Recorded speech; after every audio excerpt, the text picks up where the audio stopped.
we're obviously delighted to welcome everyone here.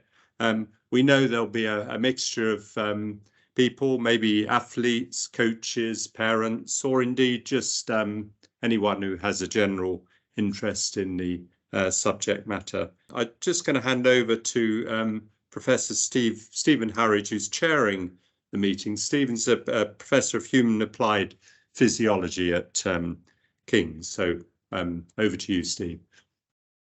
Well, thanks very much, Keith, and good evening, everyone, and welcome to this great event. Hopefully we've got two fantastic speakers who are going to educate and inform and enlighten us about the role of muscle strengthening exercise in events that we don't traditionally see as being relevant for this kind of exercise that's been in the past.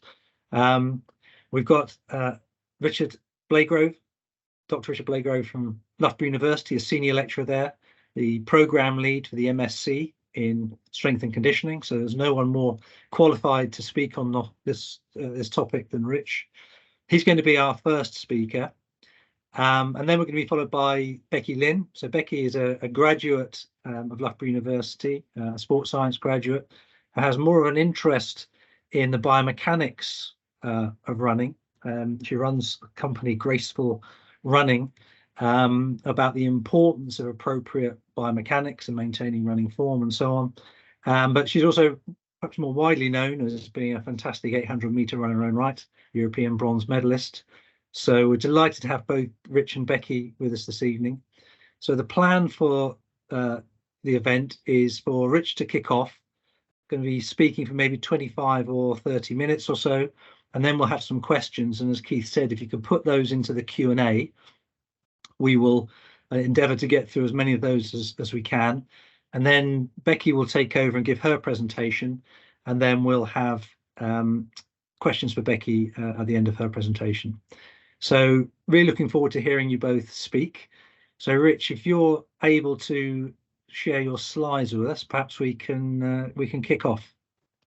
Fantastic. I just want to start by extending my thanks to Keith for the invitation to speak this evening, and also thanks to Steve for that introduction.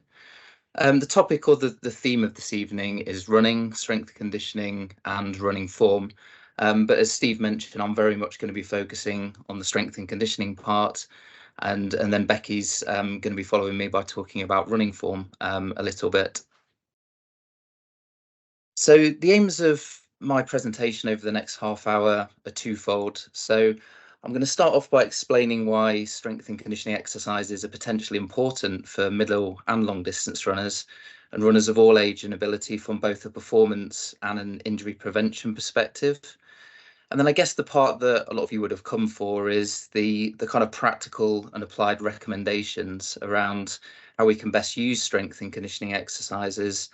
And I'm going to try to speak about strength and conditioning in both a gym-based setting and a home-based setting, acknowledging that I'm not here to sell gym memberships, and there's plenty of exercises that you can be doing with fairly minimal equipment in a home-based setting.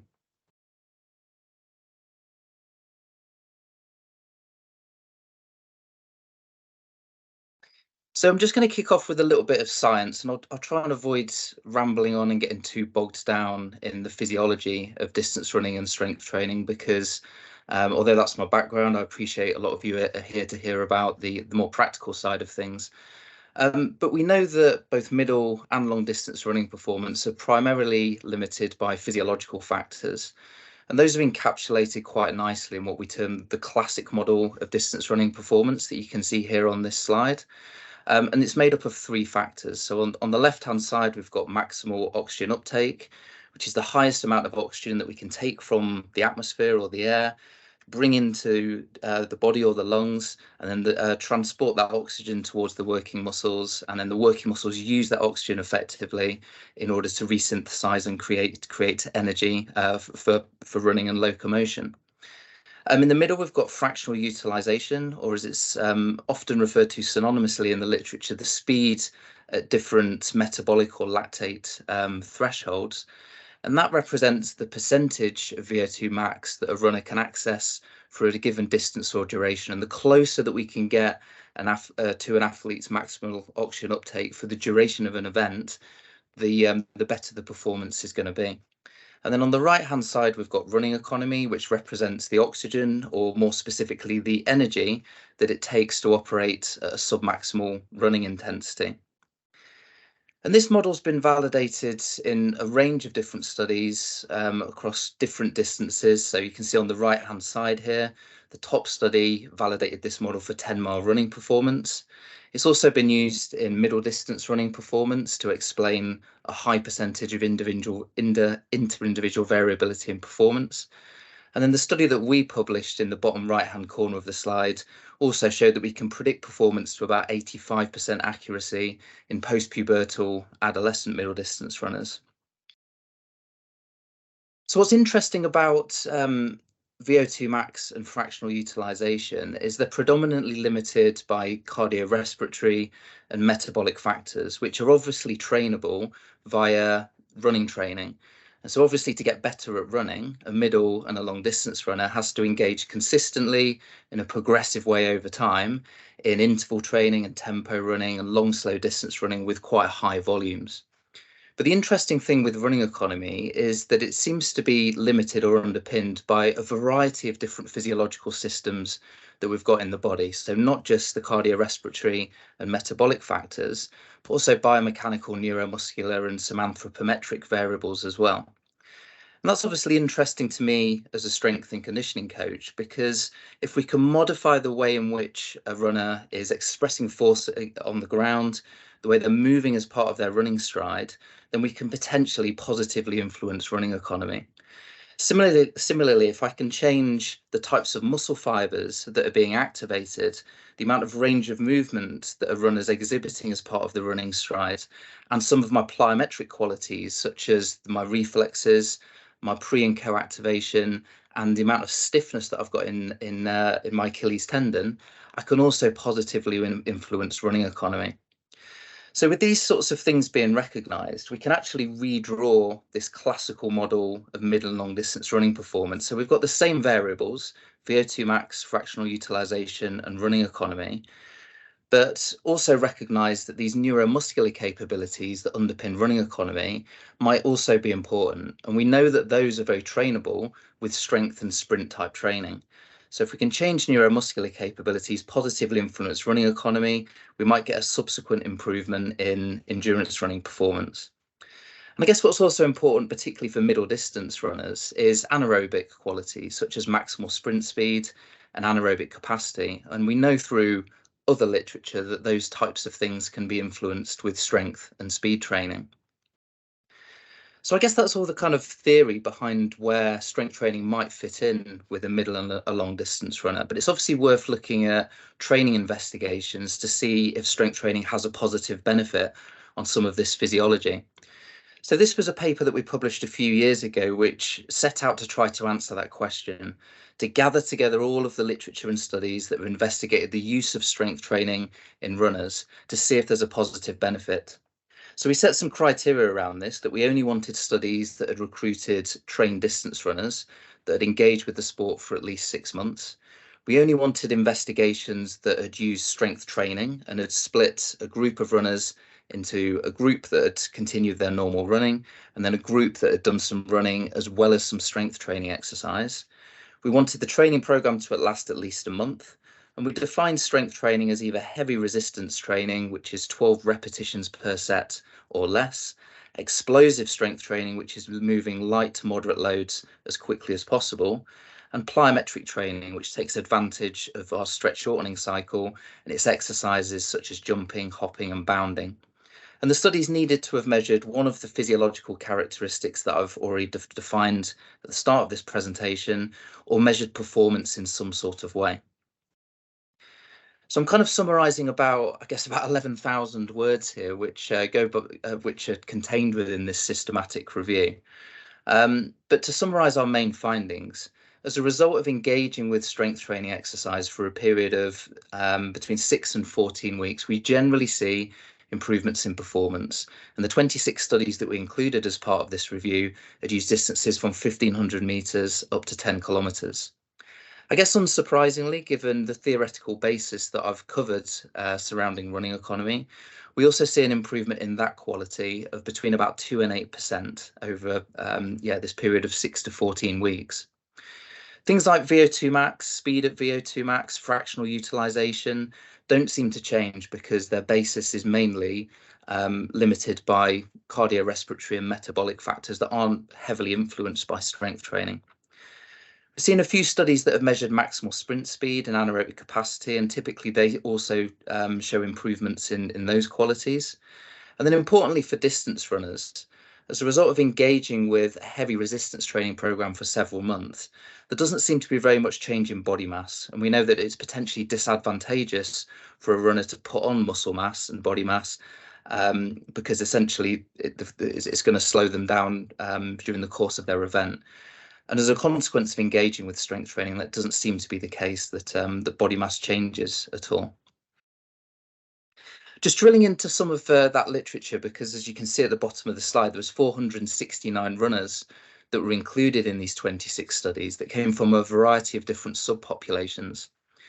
I guess if we go back sort of 10 or so years ago, the main recommendation around strength training for runners was it was something that highly trained and elite runners should be potentially be engaging with, just to try and get a little bit of an extra edge and an extra 1 or 2% on their competitors.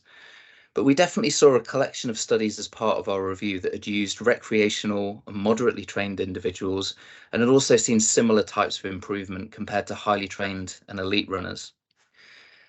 Most of the literature has used male participants and runners, but there's definitely 1 or 2 studies that have used only females and several that have used mixed sex cohorts. So therefore we concluded that there seems to be benefits for both males and female athletes. There was only 1 study that was done on youth, so we kind of identified that as a bit of a gap, which I'm going to elaborate on in a second.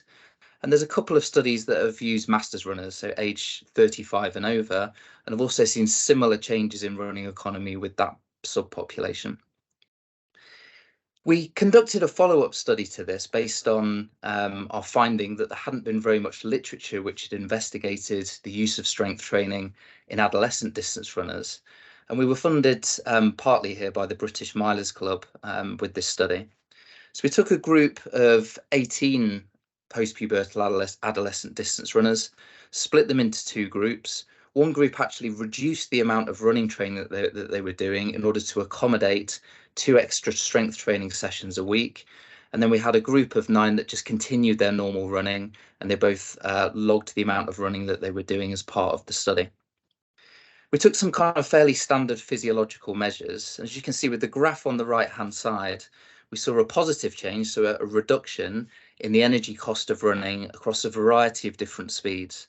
It wasn't actually statistically significant, probably because we had a fairly small sample size. But as you can see from the kind of bar running down the centre there, our 95% confidence interval showed that we were fairly confident that most participants had changed beneficially. So we concluded that there's a small, possibly beneficial improvement in running economy in this population. When we look at the maximal sprint speed test, we were a little bit more certain in this area that there was a clear, large and significant change in maximal sprint speed in the strength training group compared to the control group, who didn't really change at all. Just digging into some of the different strength training modalities and the prescription that we summarised as part of this review, we concluded or observed that heavy strength training of 12 repetitions per set or less and explosive strength training and plyometrics all seem to offer about the same level of benefit to performance and running economy. Therefore, our suggestion was to use all of these different modalities either as part of the same session in just small dosages, or adopt some sort of long-term periodized approach where you change the focus of your strength training every 6 weeks or so you can try to maximize the adaptations that you would get from these different types of modalities. I guess what's also assisted us is some follow-up reviews, and this one was actually published about 3 months ago in the Sports Medicine Journal. And they compared all of the studies that have investigated heavy resistance training against those that had used plyometric training, and concluded that heavy resistance training seems to be a little bit more beneficial than engaging with plyometric training.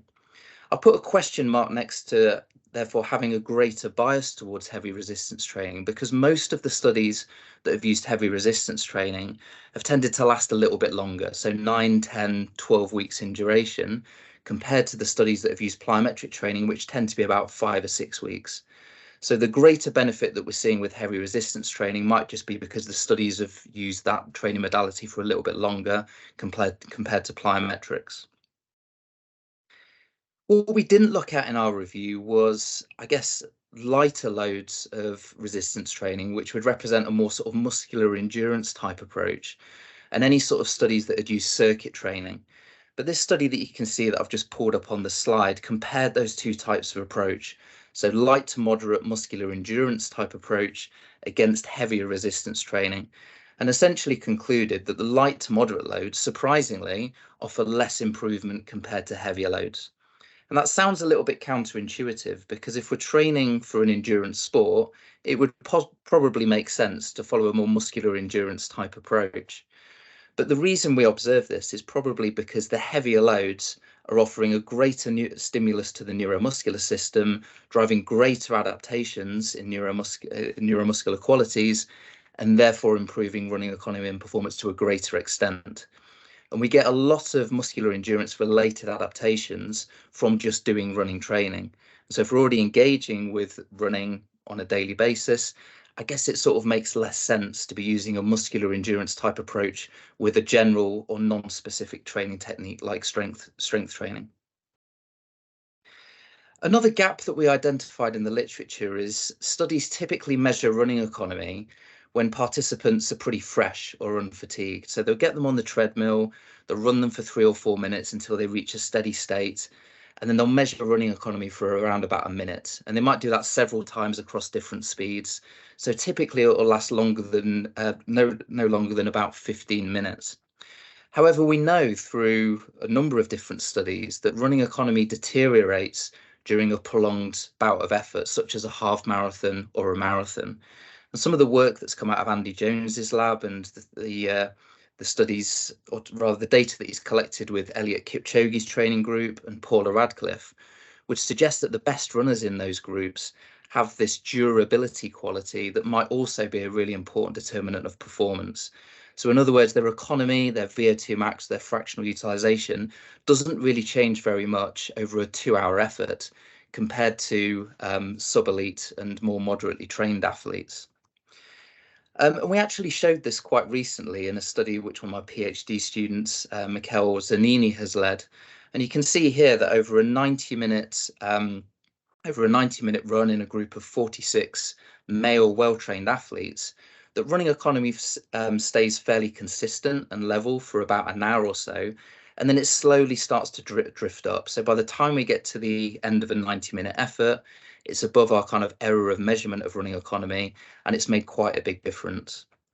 So one of the questions that we were interested in asking is, well, do we see changes in running economy at all of these time points, rather than just at time point 0 and about 15 minutes into the trial? So is it having a positive benefit over a distance which is a little bit more valid and representative of what a long distance runner would do?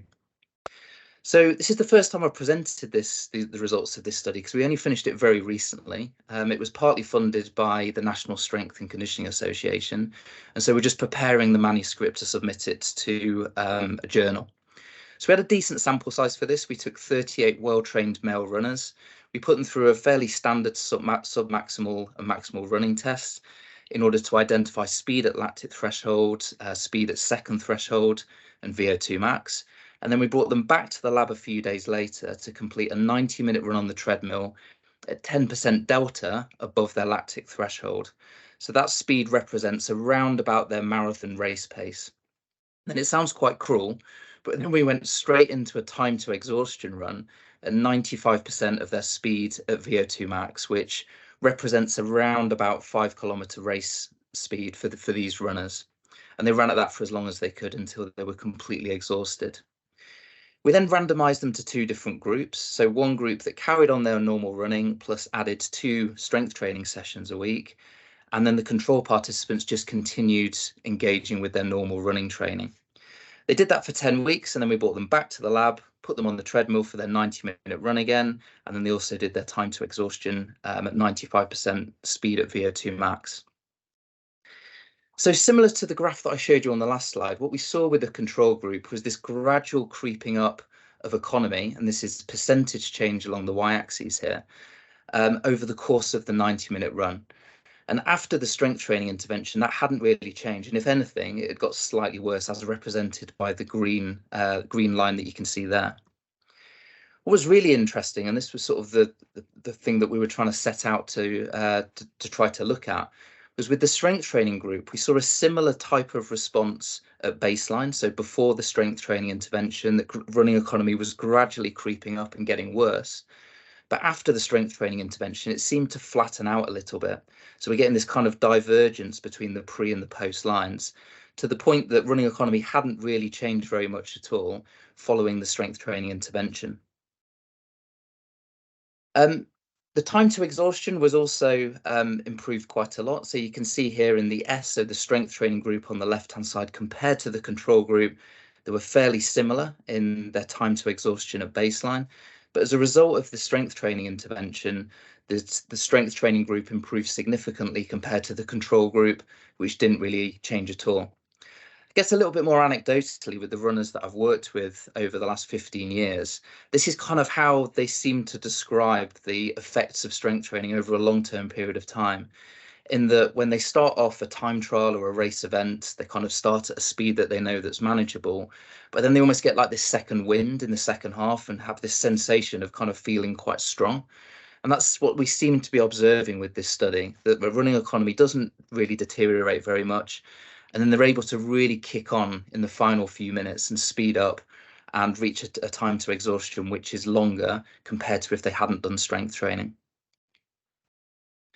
In both the study that we did with the post-pubertal adolescents and the study that I just presented to you with the male adult runners, the way in which we designed the sessions is shown on this slide.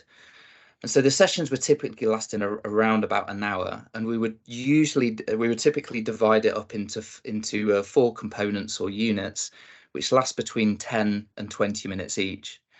So it'd start off with a kind of warm-up that we would term a movement preparation, and the objectives of this component of the session were to work on motor control and movement skill, a little bit of proprioception and landing control related to plyometrics, and to go through some mechanics associated with the running technique and some targeted single joint activation exercises, which would often be individualized.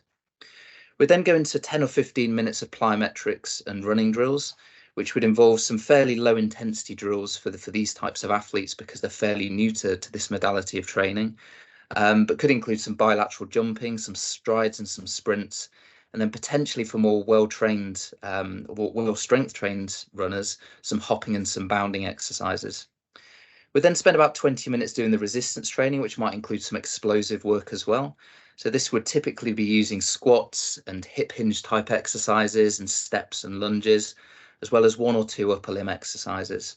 And then we'd finish off the session with some targeted specific tissue conditioning work, trying to aim for the sorts of tissues that are potentially vulnerable to getting injured. So particularly the calf and Achilles complex, working specifically on the glutes and the hamstrings, and also a small amount of trunk or core stability type work.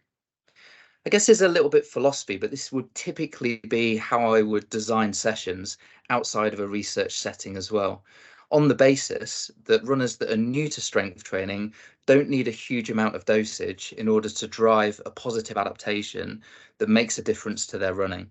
So they don't necessarily need to spend 45, 50 minutes just lifting weights. They can do 20 minutes and still gain quite a large benefit. So therefore that allows time to work on other qualities and other types of strength training as part of the same session.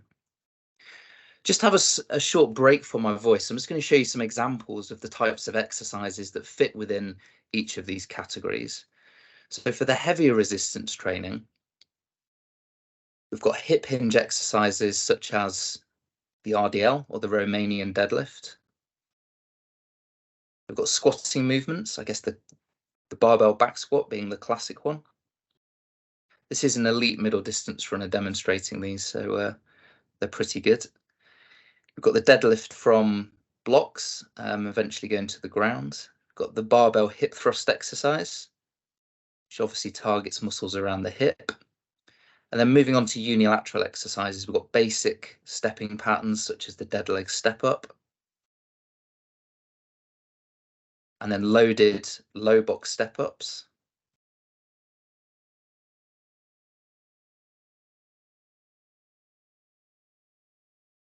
And then moving on to lunge patterns. So starting off with simple split squats and rear foot elevated split squats, initially with dumbbells and then moving on to barbells.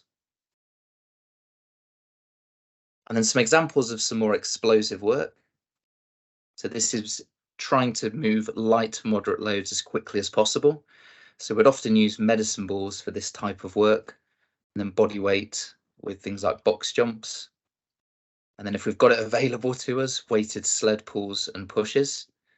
And then variations of some of the exercises that you've already seen. So back squats performed with much lighter loads, step ups and lunges, again, performed with very light loads, with the aim of trying to move as quickly as possible.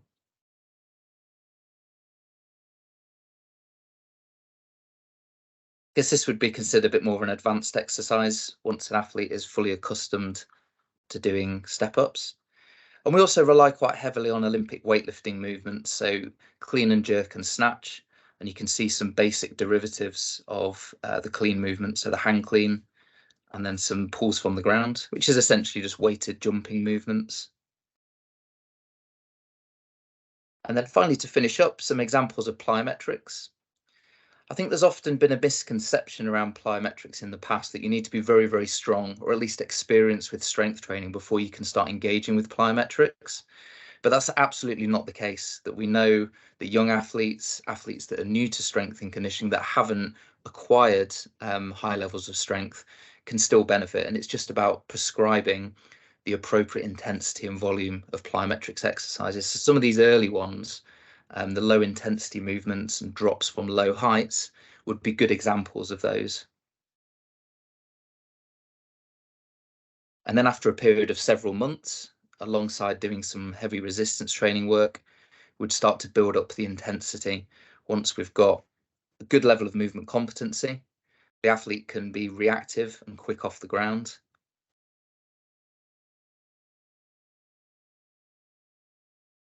And they obviously need a greater level of intensity in order to drive stimulus.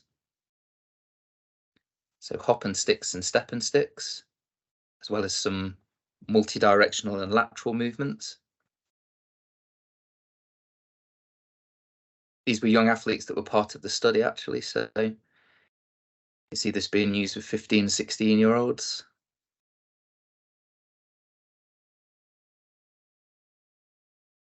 And then that girl there was a medalist at national and inter-counties cross-country. So she's obviously using slightly more advanced versions.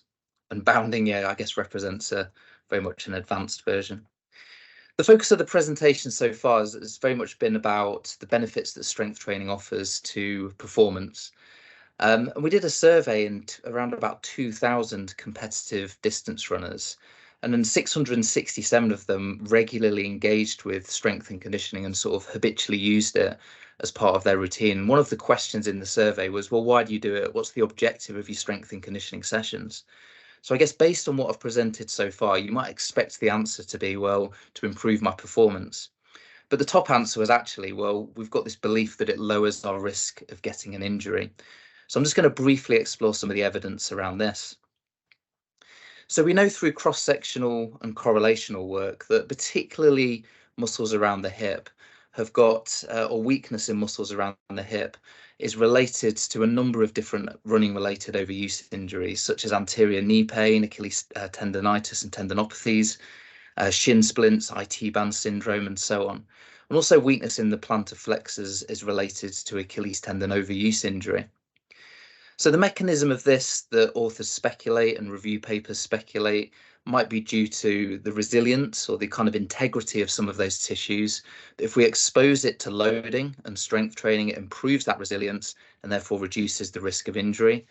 And it might also be related to kind of faulty mechanics and motor control, which is derived from the strength in muscles around the hip in particular. So you can see an example here that if we've got weakness in muscles around the glutes, we get this contralateral hip drop, then we get internal rotation and hip adduction of the femur, which causes the knee to collapse in and potentially causes stress to some of the tissues of the lower limb. So this type of evidence is, I guess, potentially useful, but we definitely need to look again to training intervention studies that have used runners to try to ascertain whether there is actually a reduction in injury incidence and risk as a result of being exposed to strength training. So again, I'm sharing the results of this review that we've actually got at a journal at the moment under review for the first time. And so we gathered together all of the literature which has used non-running exercise intervention, so in other words, S&C, to try to ascertain whether there's a reduction in injury incidence and risk with runners. There's actually 11 studies that were included in our systematic review, but there were 7 which we included as part of what we call a meta-analysis, which is essentially just a statistical technique to gather together all of the results from those studies and combine it together so we've got a much larger sample size. And you can see the results here on the left-hand side, that in those 7 studies that use nearly 2,000 runners, it seems to suggest that S&C does not reduce injury risk because the average effect is only slightly beneficial, and we've got a large overlap with 0, which didn't represent a statistical difference. But the interesting thing that we did observe with 3 of the studies is that the 3 studies that did seem to show a beneficial effect all had supervision. So when the injury prevention program supervised and coached effectively, there seemed to be a greater level of adherence and compliance to the program, and therefore a significant reduction in injury risk. So in other words, if you engage consistently with strength and conditioning, there seems to be a positive effect on injury. Whereas these other studies, the adherence to the program was actually quite poor. So that probably explains the reason why they didn't show anything positive. I'm just going to finish off finally because I've spoken a little bit about periodization and the idea of changing the type of strength training that we do every 4 to 6 weeks, and a little bit about session design, but I've not spoken too much about the organisation of the training week and where S&C might fit in. I guess as a fairly general rule, I would try to separate hard running sessions, so the interval training, tempo runs, and obviously races, at least 24 hours from purposeful strength training sessions. And that seems to give us enough recovery to maximise both the benefit from the strength session and the interval training session. And then if we're doing some sort of easy running on the same day or some sort of cross training like cycling or swimming, to try to separate those sessions as much as possible.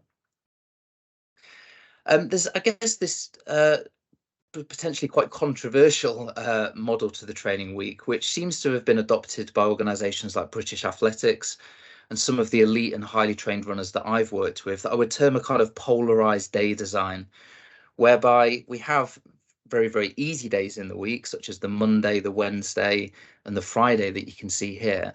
But we place the strength and conditioning sessions, controversially, on the same day as the hard running sessions. So if we do a hard track or road interval based running session on a Tuesday or a Saturday morning, that's then followed up sometime around lunchtime with our strength training session.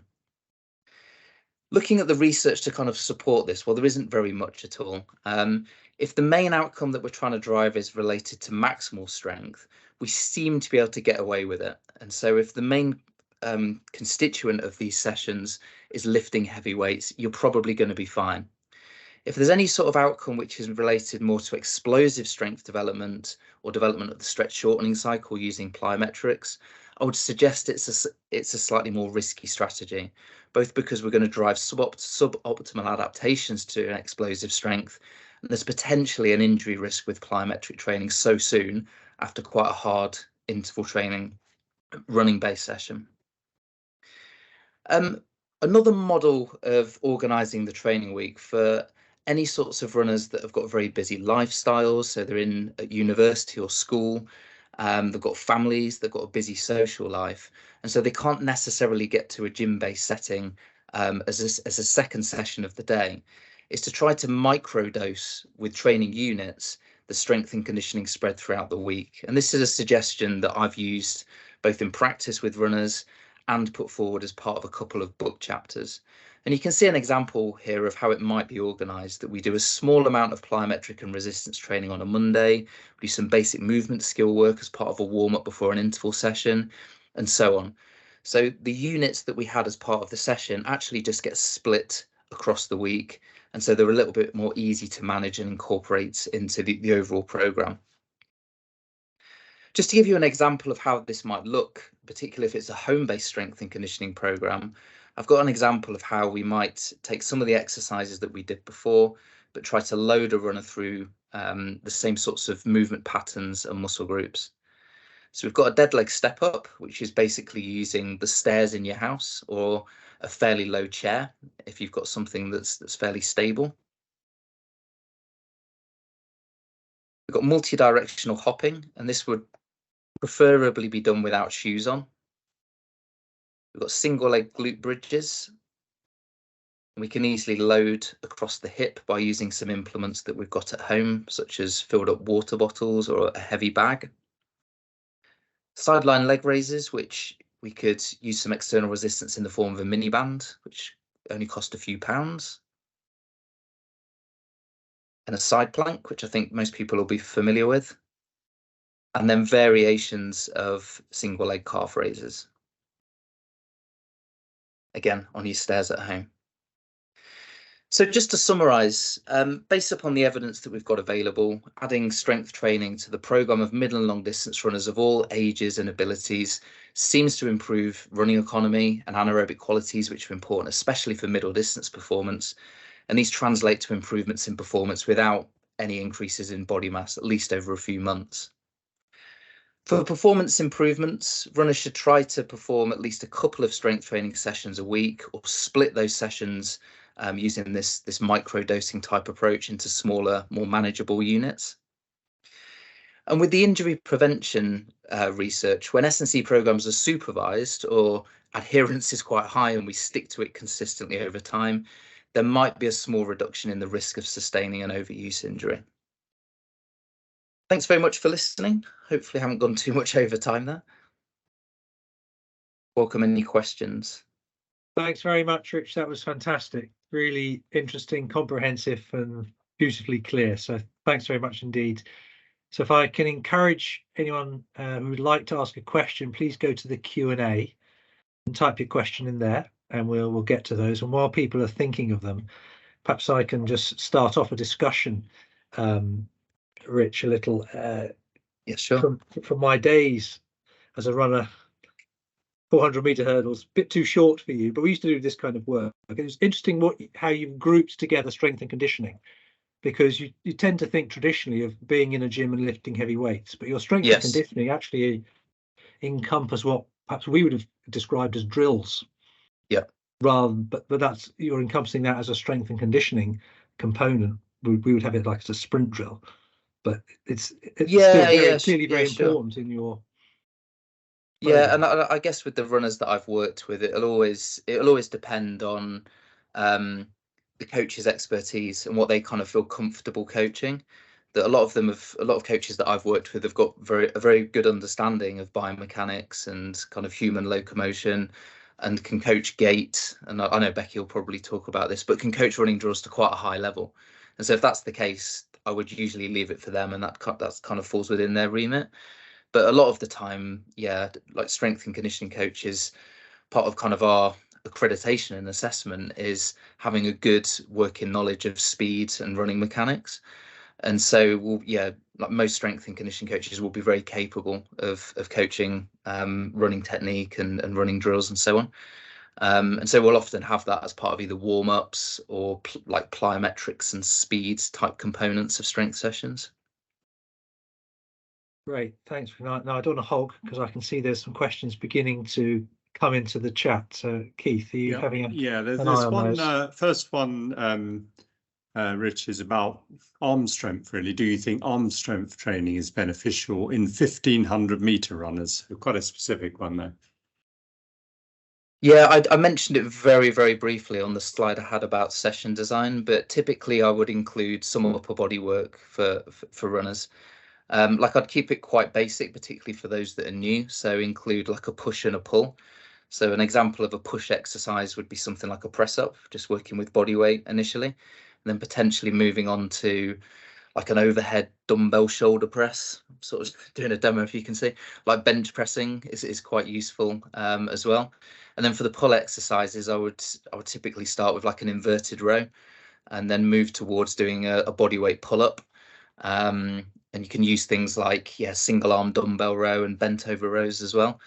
And so if you've got a pull and a push as part of most sessions, that's usually, for most runners, that's usually sufficient. If they're massively deficient in terms of their upper body development or strength, and it's potentially, you can kind of see it's a bit of a limiting factor, then you might bias your program a little bit more towards upper body work, I guess. But generally, for most of my programs would have a pull and a push at some point in the resistance training. Yeah. Okay, great, thanks. There's another question. I mean, I think you covered aspects of this actually and gave a couple of different models. The question's really around, do you recommend doing strength conditioning on the same day as running or keep it separate? And I think, as you outlined, there are some, probably the more elite end, where sometimes the two can be combined, even with interval type work. But yeah, I don't know if you want to add to anything that you covered there, really. I think there seems to be this, like I kind of got into it a little bit with those three different types of design, but there seems to be a lot of debate around, well, where do we place it in the week? And I think like the advantages to just having it somewhere like massively outweigh the tiny small differences you're going to get by having it straight after a run or 6 hours after a run or on a day by itself kind of thing. So yeah, trying to optimize it, like you might get an extra 0.5% or 1%, but just having it in the program is the priority. And because people have got very busy lifestyles and struggle to fit in strength training, just trying to include it somewhere is probably going to give you the benefit that you need, rather than worrying too much about trying to optimize it perfectly. Yeah, okay, no, that's really clear. And I guess, I think as you outlined, I can imagine the scenario if you're done a hard interval session, then you're doing some serious plyometrics, that could put quite a lot of strain and potentially risk of injury and so on. So yeah, absolutely. Okay. Well, I haven't got any other questions, have we, at the moment? So I don't know if we want to move on, Steve, or whether you had anything else to put to it. I'm missing in the Q&A tab. Yeah. So there's a couple. There's one from Rachel Mills from Kings asking, she's got 4 weeks left to the London Marathon. What should she do? Yeah, it's a really good question, and I think there's this is sort of sounds like a non-scientific answer, but I think there's a little bit of sort of individual preference here. That I've definitely worked with marathon runners in the past that have wanted to stop their strength work sort of 2 or 3 weeks out, and that's completely fine if that's what like gives them the confidence. But my general recommendation would be to taper it using the same rules or principles as the running training. So to gradually decrease the volume to about 50% of what would be normal, to maintain intensity, and leave the frequency the same. So if you're doing strength work twice a week, like leave it as twice a week, but just to reduce the volume by about half in the final fortnight before the marathon. Okay. Thanks very much. The human body likes routine. Yes, yeah. There was a question there, I'm not sure we picked that up, around Achilles tendon. Any advice for strength and conditioning when Achilles tendon is vulnerable, prone to injury? I've certainly done a lot of heel drops and things like that for that sort of thing, but yeah, I don't know if there's other stuff, and weighted depending on how severe it is. But yeah, definitely. So the Achilles tendon, even in a sort of diseased state, if we've got tendinopathy, seems to like being loaded and seems to respond quite well to load. Like how it's loaded, whether you do it with a heel drop, so you work in the sort of emphasizing the eccentric portion, or whether you're doing it with a kind of heavy static load, doesn't seem to matter too much. I think the important thing is you try to get some load behind it. If it's causing a lot of pain, then it's probably wise to stop. But if it's not too much discomfort, like you get quite quick relief, often within the space of days, and yeah, it'll sometimes go away within a few weeks if you can do that twice a day for a short period of time. Thanks very much, Rich. Perhaps one question I can sneak in from Serena here, which is pertinent to our young athletes. How much strength training should an 11-year-old do? Yeah, I mean, the area of kind of pediatric and youth S&C is quite a big area, certainly in this country. I mean, what we know is it's like lifting weights and doing resistance training is definitely safe and effective as long as it's programmed and supervised appropriately. So with an 11-year-old, I would certainly just be working on absolute fundamentals, and you saw some examples of those in my videos. So starting off with body weight movements, like learning how to squat properly, learning how to do a hip hinge, learning how to do some stepping and lunging patterns, pull and push with the upper body, as well as some core and trunk strength. And just to keep it quite varied, so within those sort of movement streams, like change the way that you're doing the exercise with body weight as often as possible, like every couple of weeks. And that'll just provide you with, just develop movement literacy, and it will just act as kind of a nice foundation, which you can then start to gradually load up over months and years later. But yeah, no rush to whack 60, 70, 80 kilograms on your back with a back squat. It's just initially learning the fundamentals before slowly increasing the resistance. Okay, well, that's fantastic. Rich, thank you very much indeed for your presentation and for answering all those questions. But I think we need to move on. Yeah, as time is passing. So great pleasure to now introduce Becky Lynn. So Becky, are you able to share your slides with us? I am, yes. Hopefully.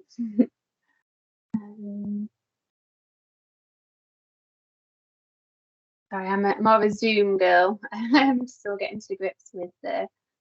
Is that okay? Yeah, if you could put them on slideshow mode, that would be great. That looks fantastic. I can see them nice and clearly. So please go ahead.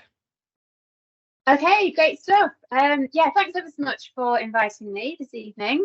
Great pleasure to be here, and also really good to hear Richard's talk there. We used to actually be course mates at Loughborough, so yeah, all a bit more serious these days.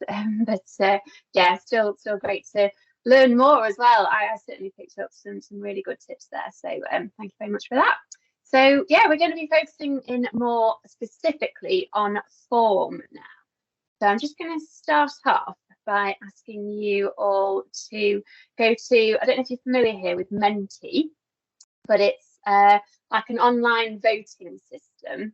So you can either scan the QR code there and it will take you to the website, or else literally just type in that web address and then the numbers there, the 8 numbers, if you put those in, and then yeah, just to get a bit of a gauge really as to just going to get it up on the screen here. Oh great, oh, very efficient people. So yeah, just to see where you're at basically with regard to agreeing, disagreeing with these statements, and we'll cover them in more detail throughout the presentation. So yeah, it's on a scale of 1 to 5. So that's interesting there that a lot of people perhaps not been taught how to run properly. Certainly, it's one of those things where, you know, from a young age you start to run and therefore you think that you can run. But it really is an art, and there's definitely ways to make it more optimal. So the reason why we don't run as humans are designed to run, so that's the whole crux of my presentation really, is to realign ourselves with an optimal posture, such that yeah, you know, we're running as we're designed to. But the reason why we've lost touch with that is sedentary lifestyles, not as strong as well potentially, and then the trainers that we wear as well. They can sometimes ingrain bad habits. Sorry. So yeah, that's interesting that only a small percentage of you have been taught how to run properly. It's important to try and improve your running technique. Yeah, I'm glad that's a high answer actually, because I do get a bit of resistance sometimes when it comes to this, in that people say that, oh, you know, it's the way that I run, and there's some studies to show that, like, you know, if you heel strike, for example, then you're not necessarily more likely to get injured, etc. But if you look at any other sport, really, technique is a really key part of it, and there's an element of, because we can run, we perhaps don't focus on technique quite so much as what we could do. And then better technique here is the key to running faster and injury free. So yeah, I'll discuss that answer later. Actually, we'll come to that, because it's definitely part of it. Okay, for sure. But there's some other factors to consider as well there. So yes, thank you very much for sharing that. And let's learn how to run properly, or as I like to put it, to run gracefully. So I don't know if you noticed with the first slide here, grace is in capital letters, and that is because it's an acronym which we're about to work through. So beforehand, just I know in the introduction I mentioned about the bronze medal at the Europeans. That's me en route there.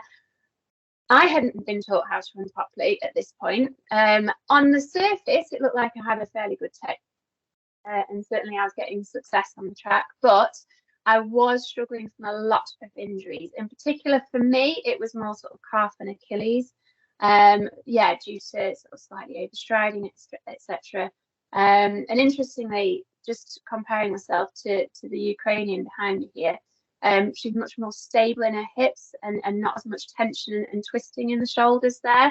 So that's something that we'll be looking at throughout the presentation as well, with the different elements of the acronym. So yeah, it was through a very frustrating 6 years after the first picture was taken. So I effectively spent 6 years injured and in pain as I attempted to try and qualify for the London 2012 Olympics.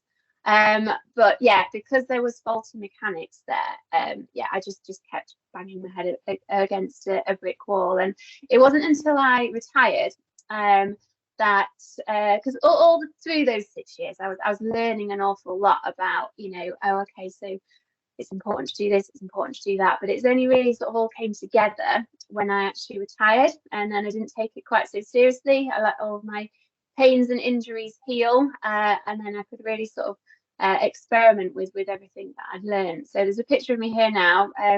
Tend to do a lot more of the coaching side of things these days, and yeah, very passionate about helping people to learn from a young age as well, how to run more effectively and efficiently. So yeah, just to note here, less tension in the arms, chest more open, less twisting, hips a lot more level as well there. And interestingly, it wasn't through running particularly that I got this sort of the epiphany, as it were, as to how humans are designed to run.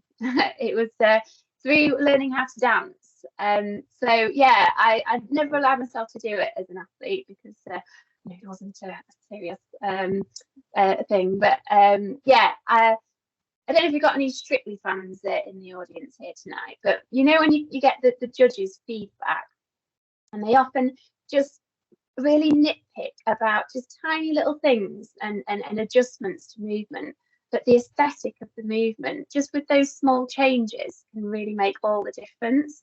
And so it was particularly in a tango lesson where they take it right back to basics with how to walk properly. And it was during that lesson where there was this one particular step that I took, and I landed directly underneath my hips, and I could just feel my core and my glutes activate, and then it gave permission for those shoulders to relax. So I just suddenly thought, that's how you're supposed to run. And from then on, I really just went away and I played about with that sense of having that sort of graceful posture as I was running, and almost to imagine as if I was dancing as I was running. And then yeah, it all just seemed to sort of flow that much more easily and freely. And yeah, as I say, I managed to encapsulate that into the GRACE acronym. So the first of the components is with regard to the where you plant your foot in relation to your hips. So the G stands for grow. So it's that idea of growing tall as you're running, but more specifically, because when you say that, sometimes people can get a bit like rigid and militaristic, but you want it just to be, as I say, more kind of like regal and growing through the top of your head, but specifically lifting those hips a bit higher so that when you plant your foot, it lands underneath your hips and there's less braking forces. So there's a couple of videos here now that I'll just play side to side where hopefully you can see the differences. So this, on the left-hand side there, I'm sat down more, whereas right, hopefully that's not jerking too much, landing underneath the hips, and it's just a lot more efficient. Not sure if you can hear the sound on that at all. In fact, I'll just quickly replay it again. Oh, no, I won't. There we go. No, there's no sign there, but as well, you can tell that it's a lot heavier on that left-hand side, but much more flowing on the right. So yeah, on each side there's a bit of a geeky bit, harking back to my sports science degree alongside Rich there. So landing underneath your centre of mass reduces those braking forces. So I don't know if people watching now, I don't know if you're eating your teas and things like that, but I do like to make it a little bit interactive when I do these presentations. So just very simply, if you want to just try standing up and running, I don't know if you can see me actually. I think my slides are taking up the whole thing, but very simply, hopefully you can just tell what I'm saying from my description. But just run on the spot and run with your hips low. Yeah, so I'm if you can hear me now, and just notice the difference between if you're kind of more sat down as opposed to on top of those legs. Okay, and in fact, there's a little saying that I like to say here. Oh, it's not letting me move on my slide now. Sorry. Oh, there we go. Run on your legs, not with them. So when I first read this in a running technique, I was like, what does that mean? But as soon as I got that sense of being more on top of my legs, it was almost like they were given the permission just to function rather than me like having to use them to generate all the forces. I don't know if that makes sense, but if you have a play around with it when you're next running, it's almost like you're taking the brakes off your legs just by hovering your hips above them and then just allowing them to do their thing. Yeah, a really key point there. And I know I mentioned when it came to that tango lesson, how when I planted underneath the hips, the core and the glutes suddenly activated. Don't know if anybody here has ever been prescribed plums and the like for activating your glutes in particular when you're running.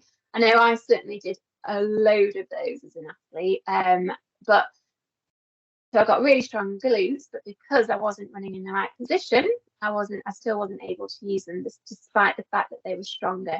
So yeah, it's very, very important for them to be strong, as Rich was pointing out in his presentation. But actually, when you run in the correct position as well, the running motion itself will make them really strong as well. So yeah, really key one there. It's the main kind of linchpin, if you like, of the whole model, because when that's in place, it just makes everything else much easier that I'm about to talk about. So before moving on, just a few drills here. So what I often say to people when it comes to practicing these elements is it's not necessarily about doing loads of new things. Yeah, it's just about doing what you're already doing better, and that will certainly help to drill the better habits in there.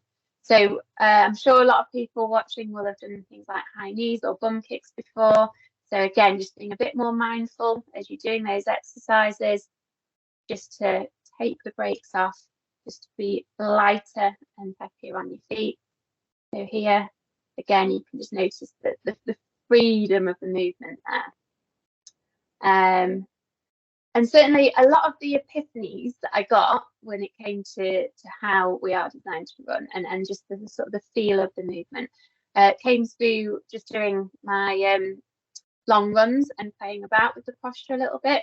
Again, like Rich mentioned, we often have busy lifestyles, so we don't want to be adding another layer of things to do. Whereas if you can just, as I say, enhance what you're already doing, then that really is the key. So yeah, just a lot more free flowing. Yeah, I think you get the pitch there now. So just a few common drills there. But look how you can just make it that much more efficient. Next one then is R for rhythm. This is where I normally ask people if they know what rhythm is optimal for humans, based on the like recoil speed of the elasticity in our tendons and muscles and fibers.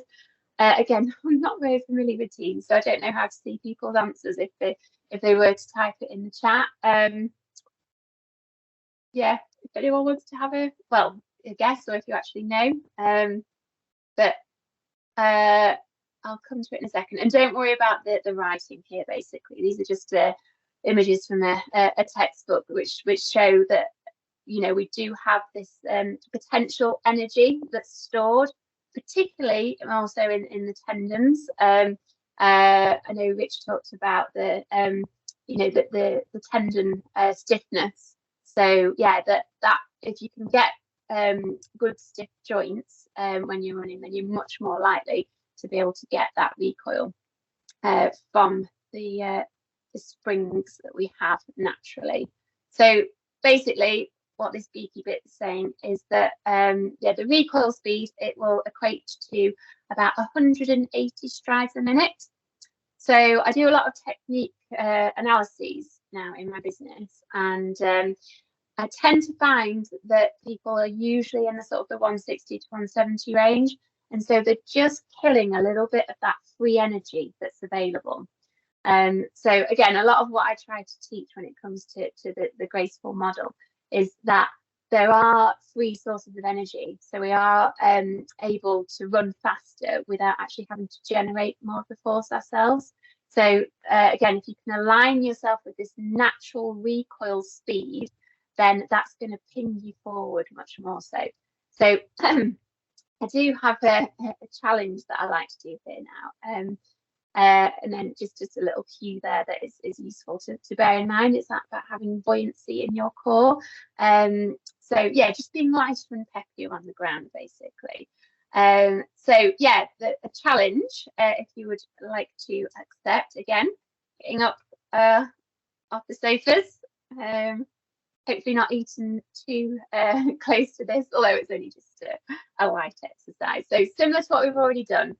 I'm just going to time you for an undisclosed amount of time, and I want you to count the number of steps that you do.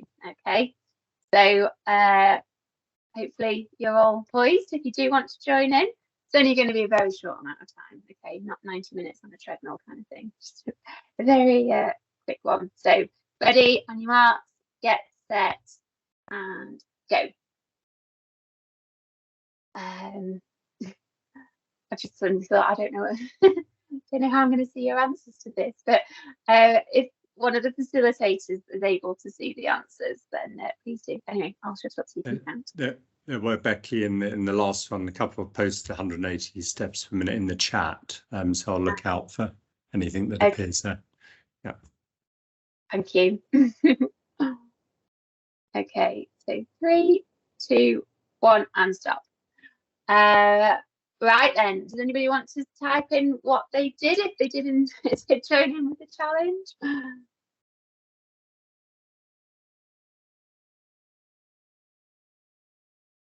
Not so far. Seem a bit shy there, I think.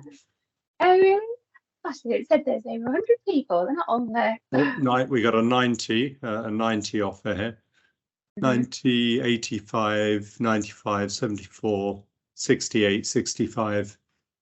Oh, well, thank you for taking part there, guys. That's great. So I timed you for 30 seconds. Therefore, the winner is whoever put 90. We got a 98 actually from Gabby Reynolds, who is a Herne Hill member. So well done, Gabby.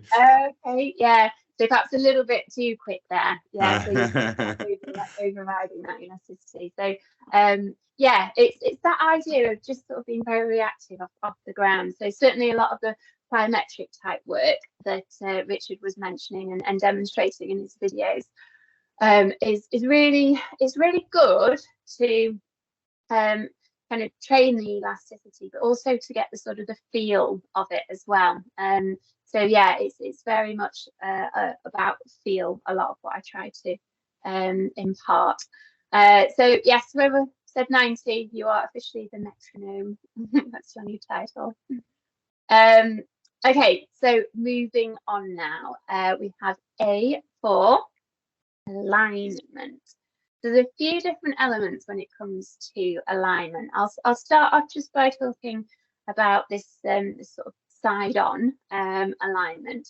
So hopefully you can see here from these two diagrams that, yeah, one looks much more aesthetically pleasing than the other, and yeah, obviously also results in much more efficient running. So we've already talked about the free energy you can get from elasticity.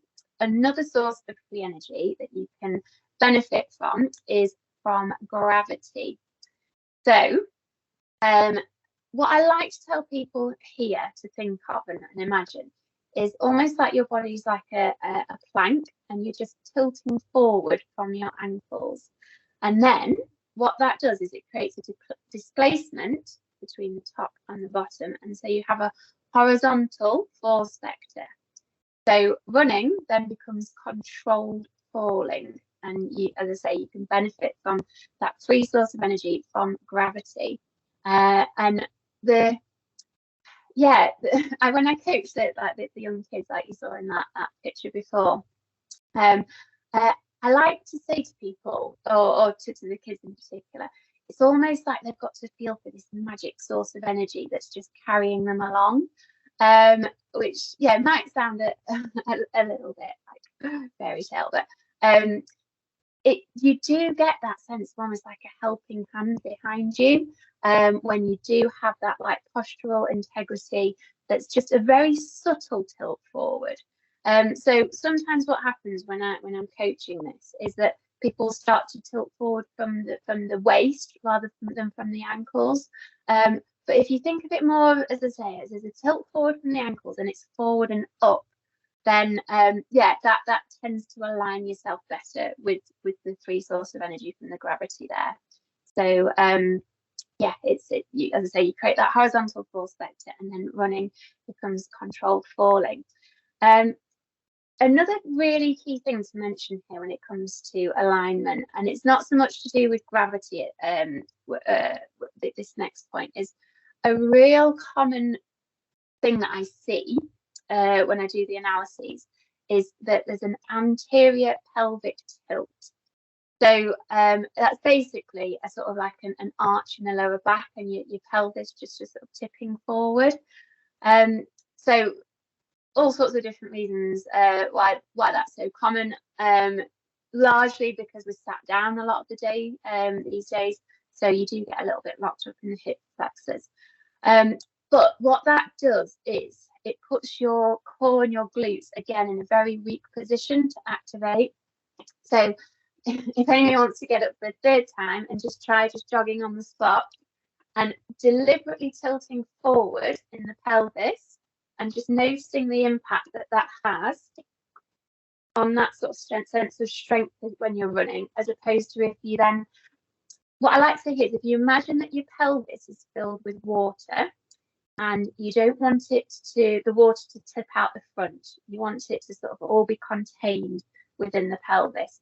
So just tilting back and having the pelvis upright, and then just noticing each time that you then plant the foot underneath you, your core and your glutes will be activating. Yeah, it's just so much more controlled. So yeah, that's one element that we look at as well. And then I also, on the analyses, I look at the front and back view, and Rich again shared some really good pictures, which I see an awful lot. You have that contralateral hip drop, which is a result of largely the glutes not firing properly. But yeah, it's often due to the position of the pelvis there not allowing the glute med in particular to fire and to control it. So yeah, just another real key component there. Yeah, I like to sort of stop and ask if there's been any questions, but I think we're just waiting until the end, aren't we? But hopefully that all makes sense there, guys. Before we move on to our fourth component. Oh no, sorry, I've changed this recently, so I've added in my drills now. So 2 upright or 2 bent forward, as opposed to just gliding along there. Now I'm exaggerating quite a lot on the bad side there, but yeah, you can just see that there's the brakes being put on there. So it's that poise and that flow, like it's only a subtle tilt forward, as I said. So yeah, okay, onto the C for circle now. Okay, so just some very obvious type depictions here of what I'm trying to demonstrate or get across. But if there is a lot of bouncing when you're running, then you're going to be wasting a lot of energy. Whereas if you can get the sense of your legs being like a wheel underneath you, then yeah, you're just going to be far more efficient there. So it's very much about a feel of it. I know when I talked about the grow, that if your hips are low, it's almost like you're exerting a braking force on that wheel. Again, if the rhythm is too slow, you're going to be slowing that wheel down. And then again, with the alignment as well, if you're 2 upright or 2 bent forward, it's all about, yeah, just squashing that energy, which could be used to propel you forward. So yeah, the smoothness reduces wasted energy due to like bouncing too much, basically, the vertical displacement. So yeah, I like to just tell people for this to feel for the wheel with your heels. And a really key one here is knees down, heels up. So we quite often think about, oh, good running form, you need to have high knees. For sprints more so, but for more endurance type events, any knee lift you get is purely as a result of the momentum from lifting your heels up behind you. Yeah, as soon as you sort of think about just having more length through your hip flexors when you're running, then it encourages you to land more underneath your hips. All of the forces are much more practical. It's down, back and up. It's all propelling you forward rather than braking in front of you. So yeah, that was a real key thing for me, a real key realization, was that I was wasting so much energy in front of my body. And it was, as I say, it was calf and Achilles injuries, and I used to get terrible blisters as well. Whereas when I learned to be more open in the hips and feel the power being pulled up behind me, then yeah, everything else just really sort of fell into place, as it were. So yeah, just a thing to bear in mind there is a road runner and that circle and that wheel underneath you, for anyone old enough to recognise that picture. So yeah, again, when I talk about the circle, people often will sorry, I'll just let you watch these videos first, actually. So you'll notice as I'm running faster that the heels are coming up higher. So I need to change this video because that's not actually bad. That's just running more slowly. Okay, yeah. Whereas the lifting of the heels, the faster you go, the bigger the circle. So the one where it looks very like mechanical, again, that's what people sometimes do, is they think that they have to draw this circle with their feet, but actually what it feels like is more just like a pinging of the heels up behind you, and the speed at which you're going will determine how high those heels go. So yeah, it'll feel more like a piston than it will a circle, but you will feel for the smoothness and the groove as you're running. So finally then, on to E for enjoy. So I know this is more psychological rather than biomechanical element. But at the same time, though, if you are more enjoying it, you're likely more to be more relaxed and therefore running more efficiently. So a few pictures just to share here now. Gabby Selassie, he was a real hero of mine growing up. And what always flummoxed me, though, was the fact that he was always so smiley on the start line. And whereas I was always, look, yes, very worried before I raced. I'd get so nervous. But yeah, the fact that, you know, he was the best runner in the world at the time, and he just seemed to really enjoy it. And I read his autobiography a number of years later, and I just recall the reason why he said he was so relaxed on the start line was because he said he knew all of his training had been done, all the hard work had been done there. And therefore he would just say a little prayer before he ran, that he would be able to execute what he'd done in his training. But he just took the pressure off himself, and like I say, he knew that all the hard work had been done. And then again, just to share this sort of kind of more sense of community here when running. I'm sure a lot of people in the audience have benefited from this. But on the note of running with other people, I don't know if anybody here has ever heard, but the root meaning of the word compete is the Latin compere, and that actually means to seek with rather than to, you know, be better than.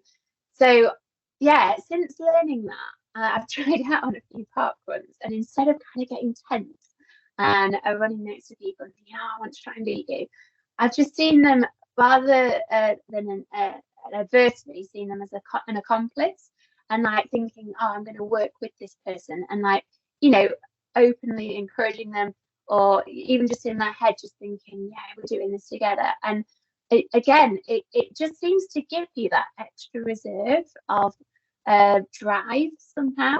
So yeah, it's just something to bear in mind maybe for your next race.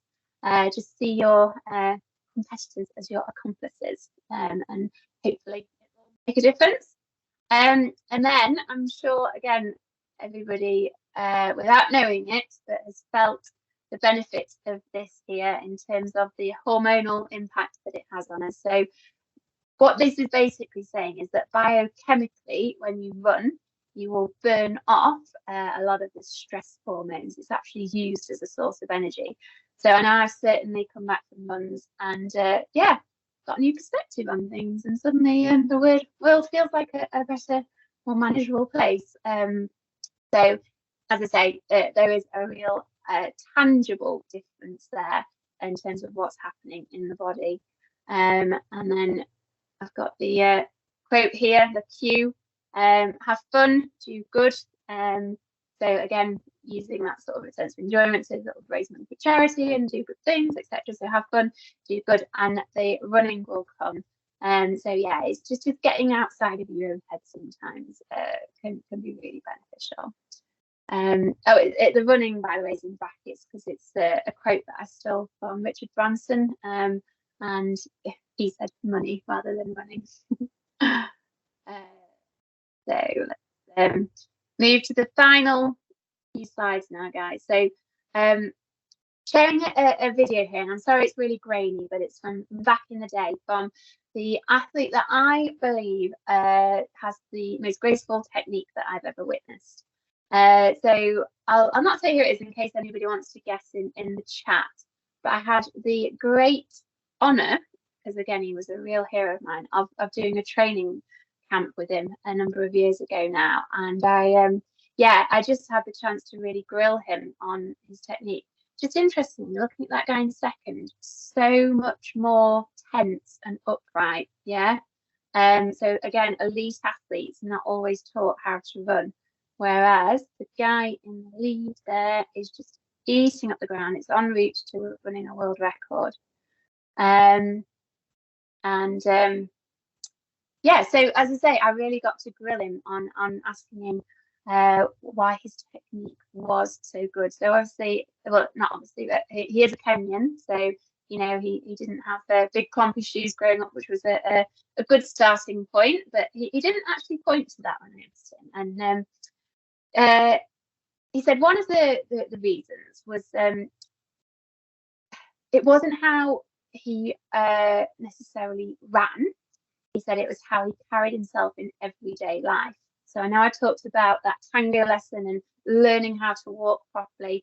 And certainly when you looked at him walking around, he was always very regal. I don't know if anyone's guessed who it is, but anyway, it's Wilson Kipketer. So he's the world record holder just before David Rudisha. So yeah, just always very conscious of having that good sense of poise in his life in general.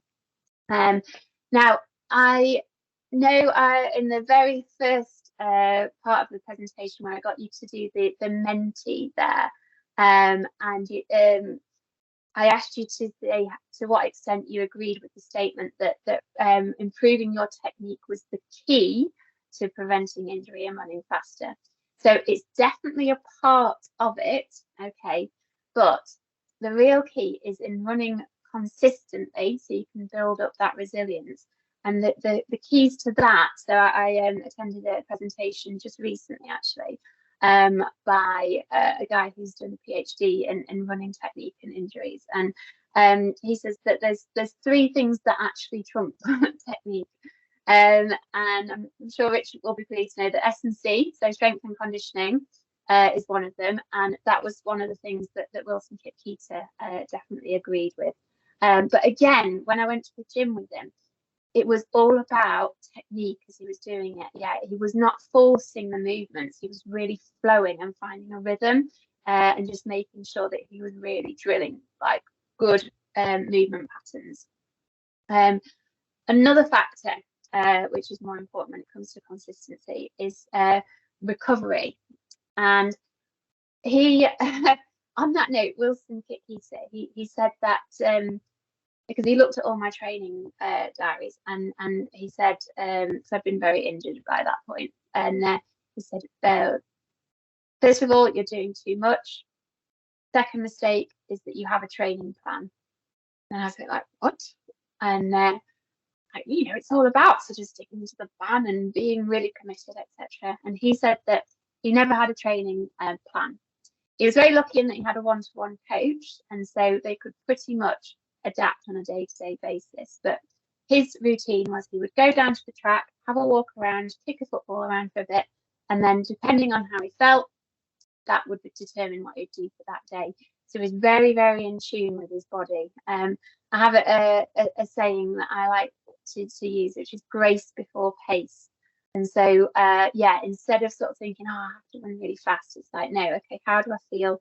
Get that sense of that graceful movement.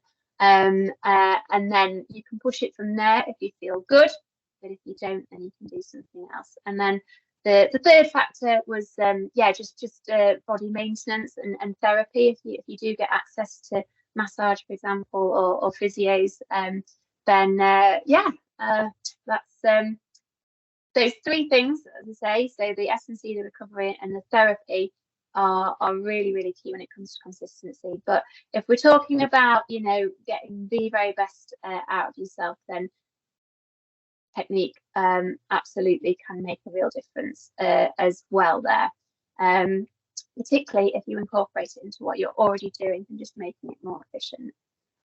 So yeah, we're designed to run, have a play with it, so particularly on those longer runs, and see what it's, you know, what feels most natural. You'll be able to tell to a large extent.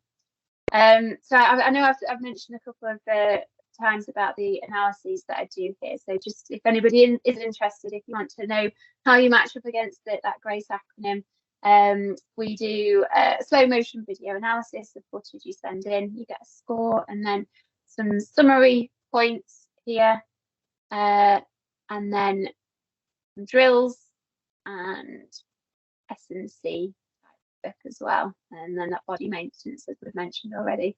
So I do have a discount code here if anybody wants to have a look at that. And there's there's a couple of testimonials as well. So I'm sharing the slides after if you want to have a read of those. And then yeah, you can get all the information on my website and also on my social media channels there as well. So thank you ever so much for listening. And Keith, do you have any questions there? Yeah, no, thanks very much, Becky. I think that there's a few actually appearing in the chat now, which I'm picking up rather than the Q&A, but I'll try and keep an eye on both.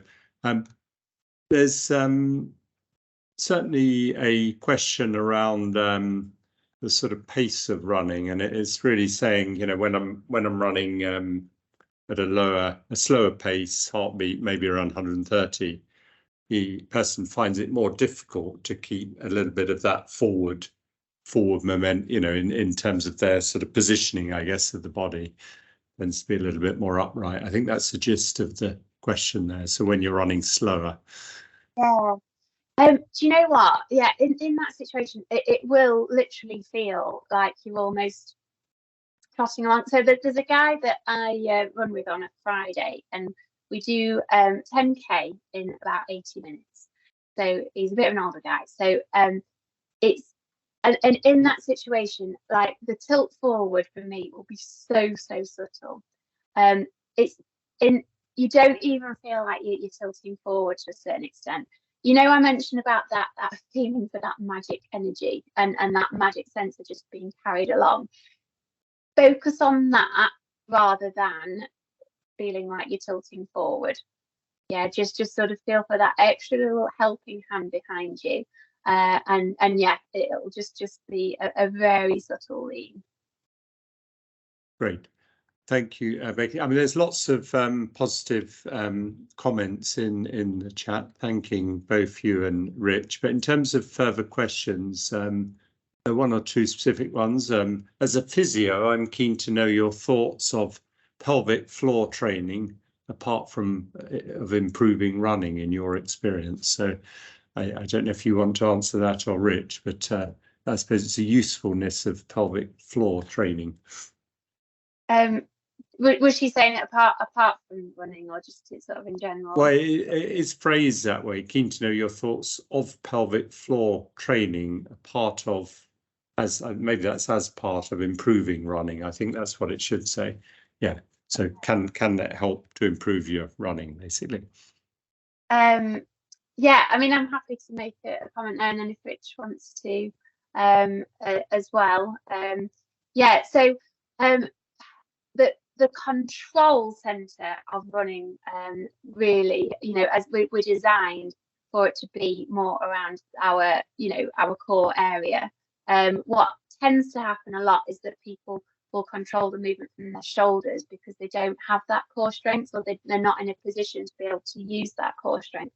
So yeah, any tension in shoulders, and like I showed in that very first picture of me running, I was carrying excess tension in the shoulders because I wasn't using my core. So the more we can do to bring that strength and that focus and that control back to the core area, absolutely the better.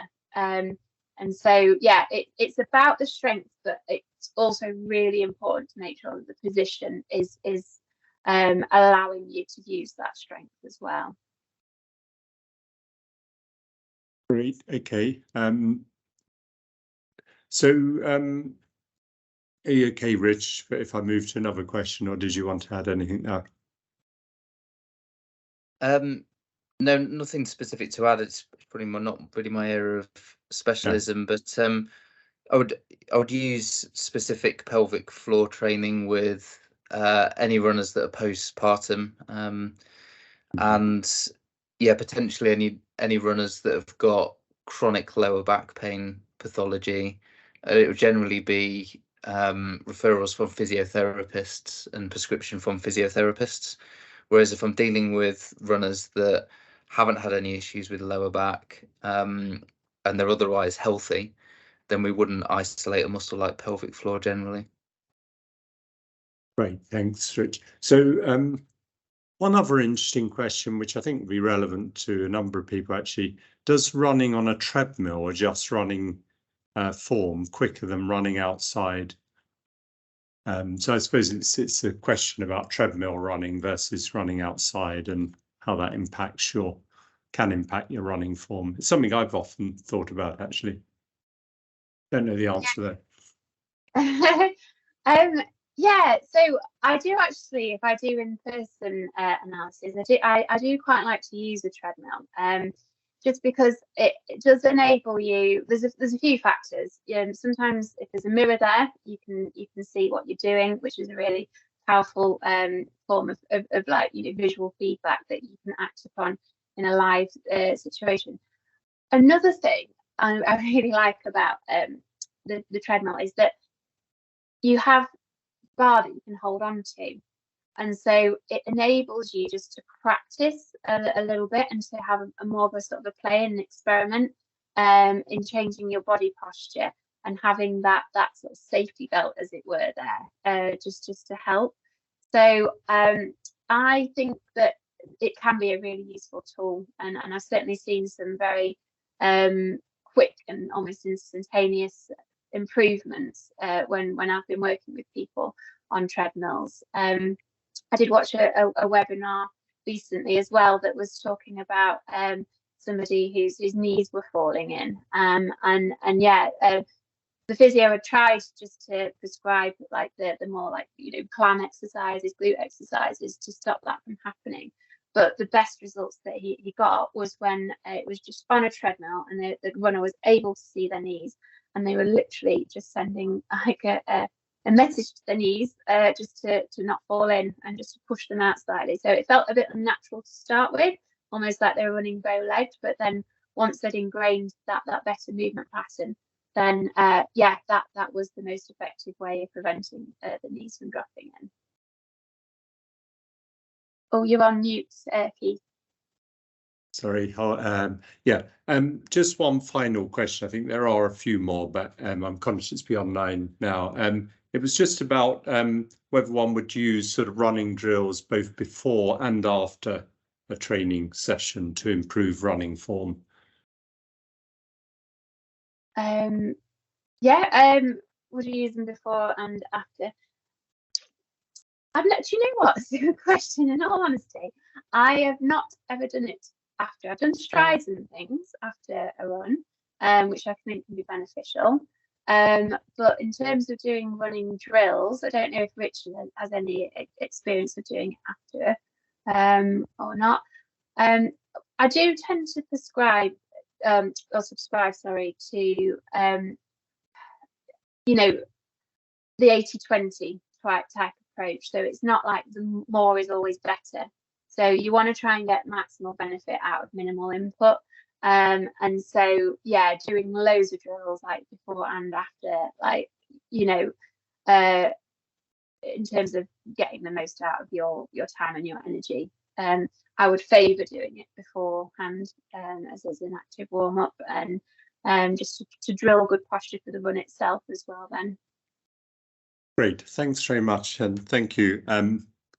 So yeah, no, just Steve, did you want to say anything by way of closing, or shall I just close down now? No, just to thank the speakers, Keith, yeah. And just Becky, very quick question for you, very quick.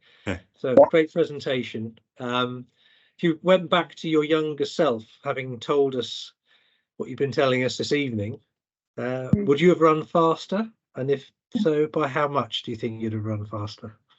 Well, with the magic slippers now as well, the magic shoes, I often joke that my PB's BC before carbon, but no, yeah, it's a good question. Thank you for that. And yeah, it's very easy for me to say now, isn't it? Oh, if I knew then what I knew now. Oh no, what I know now.